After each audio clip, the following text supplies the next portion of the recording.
Be careful not to touch the adhesive side during attachment. Remove the memonizer headset from the carrier paper, stick it on a flat or slightly curved grease-free surface as close as possible to the charging socket of the headset and press it into place.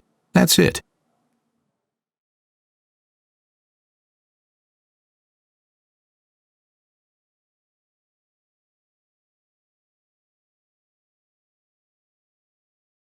With Bluetooth headsets that are not connected to each other, you have to attach a memonizer headset to each device.